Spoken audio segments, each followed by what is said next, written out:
Hello everyone, this is a quick overview of the Sectors tab.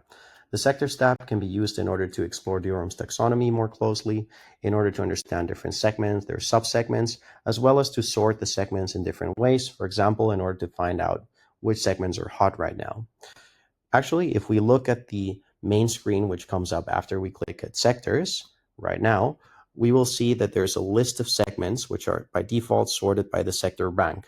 The sector rank shows us hot segments right now that are interesting to look into. In fact, if we scroll all the way down, we can see that it's calculated based on total funding amount, the number of rounds, the growth rates of companies, and Dealroom signal. So it's a useful way to see which segments are hot at the moment. For example, we have AI model layer over here, generative AI, but if we scroll a little bit further down, we also have other segments, for example, carbon capture and storage, carbon removal, hydrogen, and many more. We can, of course, scroll through these pages by clicking on these arrows on the top right.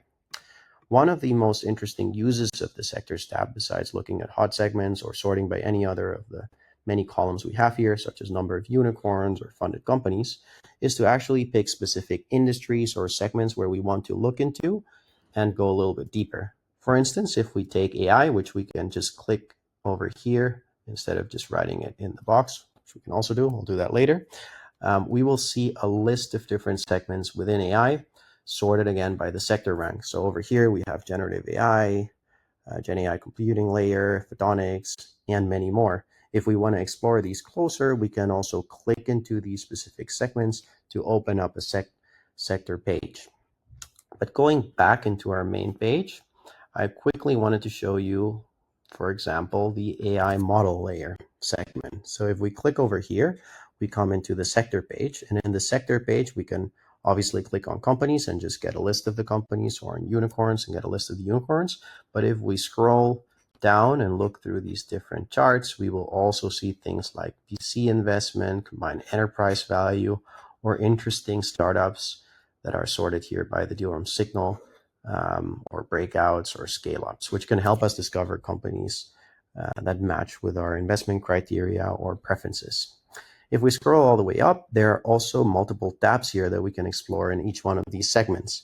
For example, we have the curated content tab, which shows us different landscapes and lists that are featured in this specific segment. So for instance, here we have frontier startups in Europe, frontier AI startups in Europe, and we can see different ones by category over here, which is also very useful in discovering companies or in just exploring companies in specific segments and getting, for example, transaction data or specific trend data on them as well. Now, coming back to our sectors page, we can use the sectors tab in order to also explore different segments by other criteria, such as unicorn creation. So if we sort by unicorns and we sort, for example, here by industry, we can see in which industries there have been the most unicorns that have been created.